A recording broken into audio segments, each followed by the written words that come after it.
Welcome back to the channel, my YouTube family. How are you doing today? And I've got to say, you find me being very, very sad. I'm very sad today.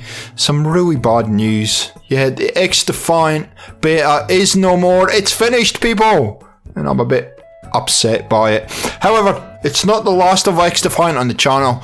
Luckily, I recorded a whole heap of content for you to keep you busy and give you a much more kind of rounded feel of the game. So those will be rolling out in the coming weeks. But today, I thought what we would do is I'll give you my final thoughts on the game.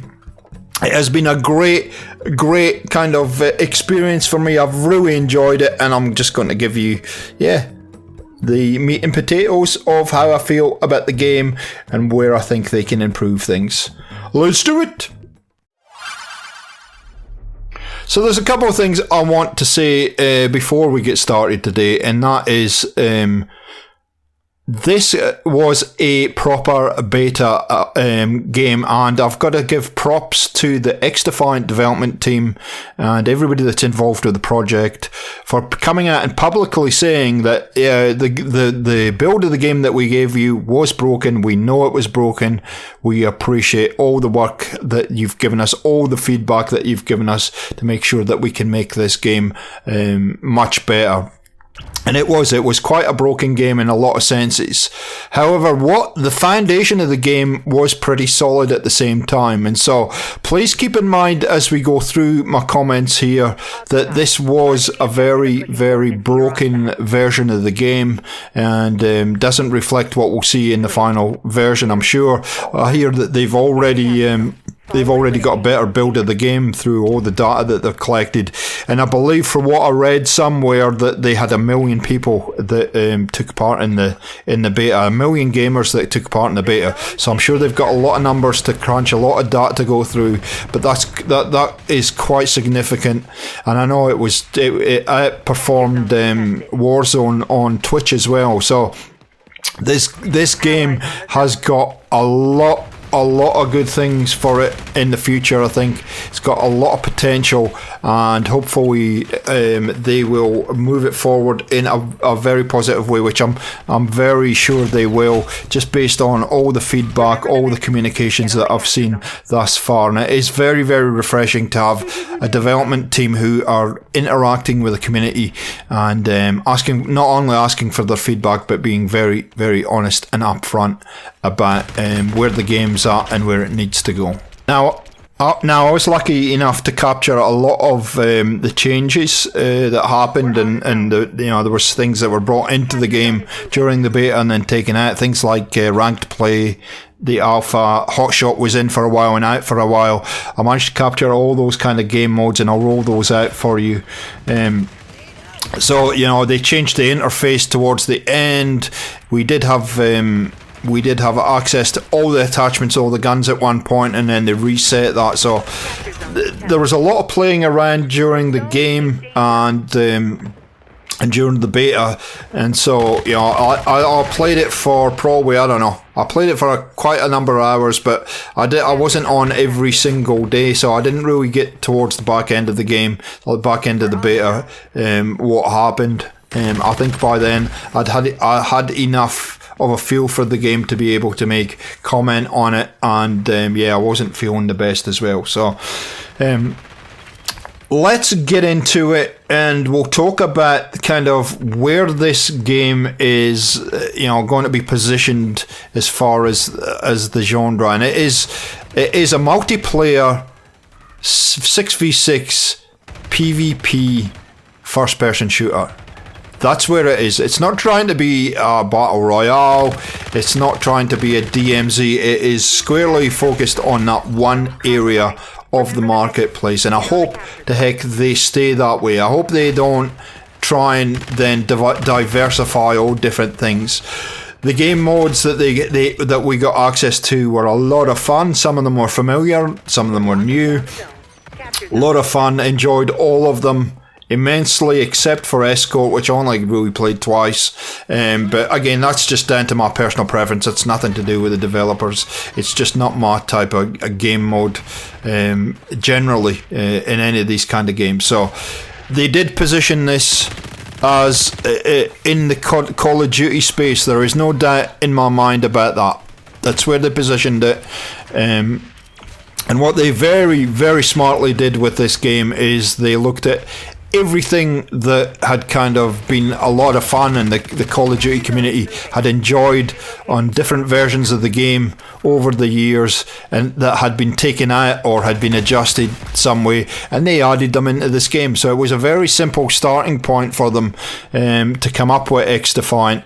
I think the fact that they had factions for different Ubisoft games is a fantastic way to approach it, and it introduces people that might not be familiar with some of those games, like Far Cry or The Division or Ghost Recon. It introduces those people to maybe potentially some new games. So I think that was very, very smart on their behalf. And there is a very, very long list of things that they added to the game that Call of Duty decided they would just kind of get rid of.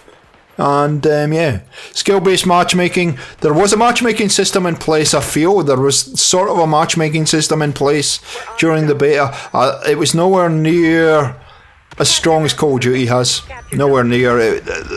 You could feel there was sort of a matchmaking system, but it was very, very low, which a lot of us absolutely love. We were able to play with all different levels of people. I certainly got to say that I improved a heck of a lot during the beta, from the first day I played to the last day I played. It took me a long time to get kind of my weapons where I needed to, my settings to where I needed to, and I will be sharing some of those weapons builds and some of the settings I was using in future episodes of Xdefiant and gameplay and whatnot, so keep an eye out that if you're curious about that.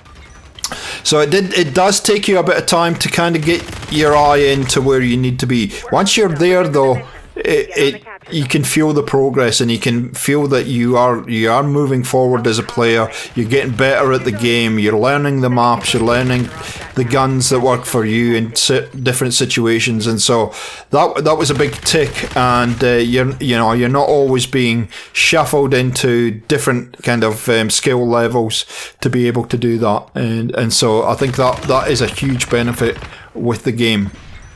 Now, there were lots of little things that the developers did right, little things that might not seem important to you, but if you add them all together as a part of the experience, they are very important. And that was things like the lobbies stayed together pretty much all the time.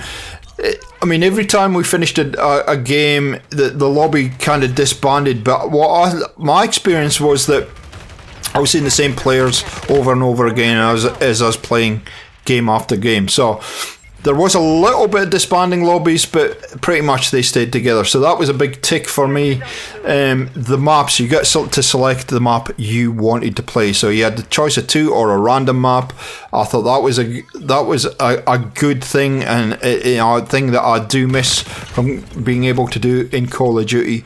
The spawn logic in this game was easy to follow. You could figure out where players were going to spawn, and that's a huge thing in this kind of game, where you're trying to figure all kinds of stuff out. Figuring out where the enemy's coming from is a big plus. So the spawn logic was pretty good. What I will say about the spawns is, with some game modes, I thought you spawned quite far away from where you needed to be. I think that could be tightened up a little bit. I played a lot of zone control, and I thought that I was spawning far too far away from defending points or attacking points. The attacking wasn't too bad, but the defending I was.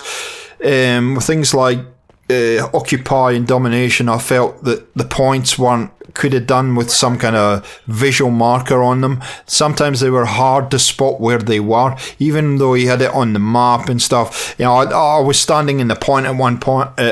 In one game, and I didn't realise I was on the point because I spawned in pretty much right on top of it, run away, and then the point popped in Occupy, and I was like, oh. So some visual reference would be good. I'm sure as you play the game longer and longer, you're going to, and you learn the maps, you're going to know where all these points are. But just as a player, that was just a little thing that I thought could be improved in the game.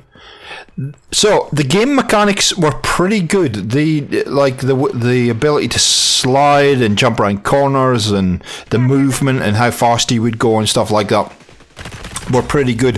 There was something a little off though. I play console, I play controller, and there was something off. The aim assist in this game is nowhere near as strong as it is in Call of Duty, and I figured that out when I went back to play Call of Duty and was beaming people. So the aim assist isn't quite where it needs to be, but having said that, I don't want them to make it too strong to where you lose the kind of... One of the things that I like about this game is it's all about your gun skill, so I don't want them to lose that.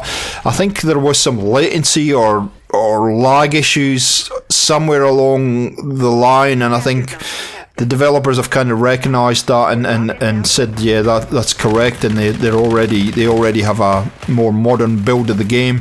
This was on old coding. So hopefully that improves. If that does, it's going to be fantastic. Like I said, it took me a long time to sort of get the settings to where it would suit me as a player. And I don't know if I was compensating for some of the things that were happening in the game or not. But yeah, overall though, the gameplay's pretty nice.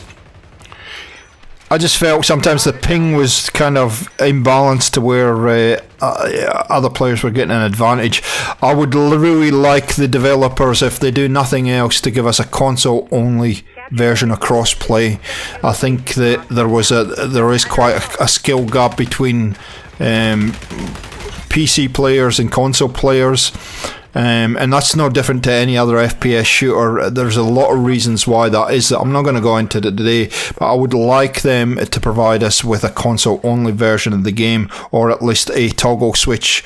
I played for a while with only Xbox players and had a much better experience than I did with having crossplay switched on. So that's a thing, but that's a thing I want in Call of Duty as well, and a lot of different FPS shooters. The weapons were good. There was only 24 weapons with 44 attachments. You could only have 5 attachments per gun. Tick, tick, tick, tick, tick. Absolutely, don't change that. The guns that you had, they all felt pretty viable, and they covered all the different range of playing styles. For me, I pretty much stayed in the SMG AR space, but I did venture out to the snipers and the shotguns and the LMGs just to see what they were like, and I think a lot of the guns are viable. There isn't any of this one gun or two guns are the meta and forget the rest, which is really, really nice to have. Their version of the firing range. Have a look at this. This is what we get in the current Call of Duty as the firing range. And here's the Xdefiant firing range. And I can tell you the Xdefiant firing range allowed me to get my mechanics correct. At the time I spent on it, I spent about 5 or 10 minutes on the gun range and realised what I was doing wrong. Realised some of the attachments that I needed to use, some of the nuances that I needed to use to get things, and I had a much, much better experience after that. Everything's got stats on it. Weapons, all the attachments have stats on it. We can look at it. We can build a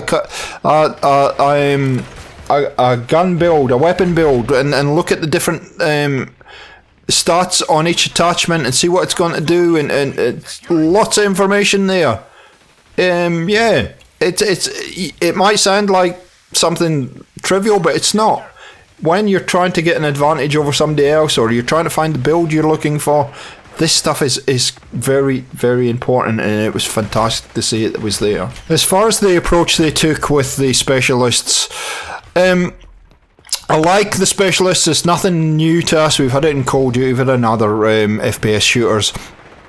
I think there needs to be a little bit balancing with the factions. The counteraction to certain abilities is, some of them are still too strong, and a lot of people were using a lot of specific parts of the faction, especially the health boost faction in the Libertard, a hell of a lot, maybe too much, and leaning too much that as a crutch. I think overall I like the idea of the factions. They just need to be balanced a little bit better.